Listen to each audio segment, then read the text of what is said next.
26 years after we last walked down the streets of Rage, the series is back with its 4th entry. Has Streets of Rage managed to modernise the classic genre, or has it eaten its last plate of chicken? Hang around to the end of the video for my out of 10 score as we find out together. The 1990s were awash with side-scrolling beat-em-up games.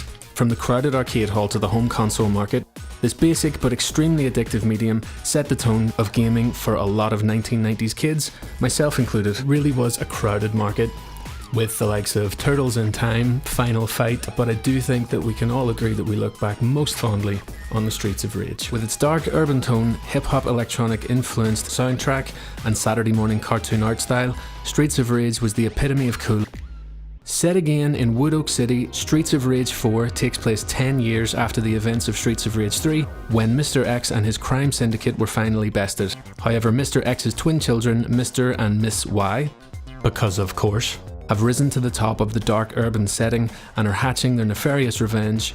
And with that, our heroes once again set out to clean up the streets. Classic characters Axel Stone, Blaze Fielding and Adam Hunter all return, with the latter being unlocked a short time into the game's approximately 3-hour story. New characters Floyd and Cherry round out the cast. Comic book style cutscenes between each of the 12 classic arcade style levels let the simple but endearing plot unfold. There is a self-aware campiness here that feels like a nostalgic love letter to retro gaming, even hitting a few 80s action movie tropes and references along the way.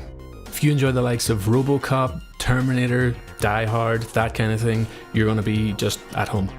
However, don't expect a groundbreaking narrative to keep you on the edge of your seat on the way to the final boss, and you can certainly feel the game's lower budget in that there is no voice acting outside of what limited voice is heard during gameplay.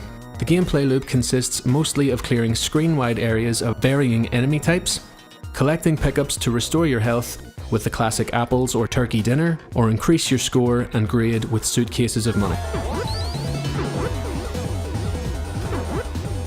Avoiding environmental hazards like pitfalls, toxic green liquids or fire along the way. Beat-em-up games are inherently repetitive in nature. You will only and always be tasked with punching, kicking, throwing, stabbing. You get the picture. The important thing is if the game manages to make this repetitive activity actually feel good, and it's in this area that Streets of Rage really excels. Each punch landed feels satisfying, the sound design adequately sells the crunch of fists or the whip of a thrown weapon, you're rewarded visually on each hit also, your enemy going into a shaking, stun-locked state, allowing you to dish out more punishment with a follow-up combo or grab them for a throw. The classic minigame for me in Streets of Rage was always just how long I can keep an enemy stun-locked before you let them hit the floor and they regain their little bit of, those few frames of invincibility. Stun-locking your enemy with a slow jab, grabbing hold of them for a few shots of dirty boxing, flipping over their head and ending with a devastating backbreaker feels every bit as good as it did in 1991. It just feels great, and it's especially great when you do it to those fucking annoying helmet wearing, jacket wearing. Throw that in together with the returning Street Fighter-esque input command abilities, which feel visceral and thoroughly addictive to pull off. Each of our playable characters has a unique input command that when tacked on at the end of your basic combo can do serious damage or even deal with crowd control. Special attacks also return to the series to be used with caution as they come at the cost of some of your own health. However, there is a risk-reward factor here as the health lost by performing the special move can also be regained by landing another combo. If you are hit, however, the health is lost. This is probably the most significant update to the mechanics of the series, and for me was a very welcome one. It does make you play a little bit more cautiously at the start, but when you do pull off a special move and then follow it up with a combo to regain your health, it works extremely well for crowd control and just feels great. Conversely, if you do mess up and lose this health, the game does punish you for it, and it's a fast way to lose a lot of health, so spamming these attacks is not really an option unless by the most skilled players. The classic star moves also make a welcome return. You start each stage with 1 star under your health bar representing a super move, with each character getting their own unique move. Cherry performs a Tenacious D-esque power slide, toppling anything in her path. Floyd fires an Iron Man-esque cyber cannon, among others. These abilities may feel tempting to use throughout each level to handle groups of regular goons, but I would advise getting the hang of the special move and combo tactic, saving your star abilities for the game's sometimes tricky boss fights. There are more than enough options in the combat system here to keep it feeling fresh and addictive right to the very end. With many returning enemy types, new goons to deal with, and a unique cast of playable characters, there is a lot more here to dig into than the 3-hour runtime might lead you to believe. The combat style of each cast member has been represented wonderfully here. Axel and Blaze are great all-rounders, one stronger and the other more technical and speedy. Floyd is a total powerhouse, sacrificing quick movement for more damaging blows. Boss fights are a bit of a double-edged sword in this game, as they do offer a refreshing break from the game's regular chapters and fighting gangs of goons, and give you a more high-octane challenge to really show what you've learned. However, the game does show a little bit of a weakness here, as some of the boss difficulty can feel a little bit artificial depending on your character and playstyle. Some bosses are just simply faster than you will ever be able to move around the screen, resulting in you needing to wait for them to come to you rather than to chase them down. The boss characters, however, are perfectly suited to the style of game, if a little bit repetitive at times. The new art direction for the series was a bold choice, neither trying to go fully modern with 3D graphics, like Fighting Force tried to do on the PS1, or sticking with sprite art. They have gone for a more rounded out look, and I think it suits the series perfectly. The same can be said of the environments in the game, speaking to the success of the new look. Each stage manages to feel both uniquely its own setting and part of the overall cohesive Streets series signature atmosphere. From danger-loaded moving trains, cramped elevators, and biker bars, the game plays to its graphical strengths.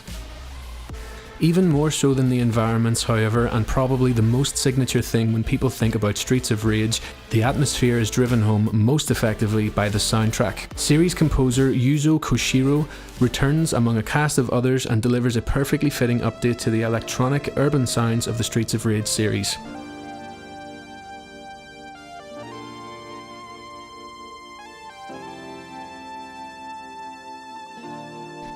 Each successfully landed combo is only made more enjoyable as the blows land to the driving beats of the soundtrack. Within the options menu, you also have the ability to set the soundtrack to retro mode and relive the classic series music, which is a brilliant touch for fans of the series, especially when tied to the ability to play as the sprite art original characters, which you do unlock through playability. I played the game single player, online with a paired player. Shout out and thanks to PhilipSin22 on the PlayStation Network, who I got paired with for a couple of games and was courteous enough to allow me to use our footage. Thanks. And on co-op with my girlfriend on normal. And as anyone who grew up in the 1990s with a Sega will tell you, co-op is where this genre will always shine brighter than anywhere else. Successfully chaining combos together with your player 2 is every bit as fun as walking into each other's firing range and getting off a few accidental friendly fire shots. The extra character on screen, however, can result in a little bit of a chaotic and stressful nature. Given that the enemy colour palette will often match the player character, it can be easy to lose focus on yourself, or to think your co-op partner is one of the enemies.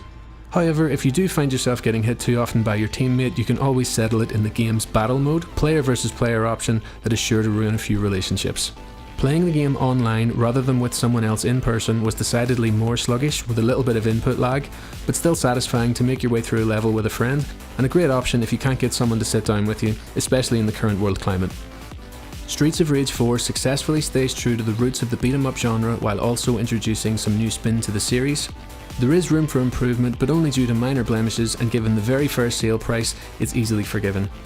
If you're looking to relive your classic arcade glory days, or if you've never set foot on the Streets of Rage, there's no better introduction to the series in the current gaming landscape than this. The official MrConeman score for Streets of Rage 4 is a 9 out of 10.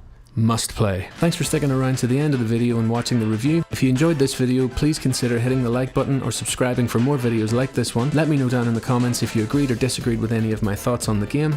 Thanks again to PhilipSin22 for playing with me and letting me use the review footage. Cheers, and stay safe everyone.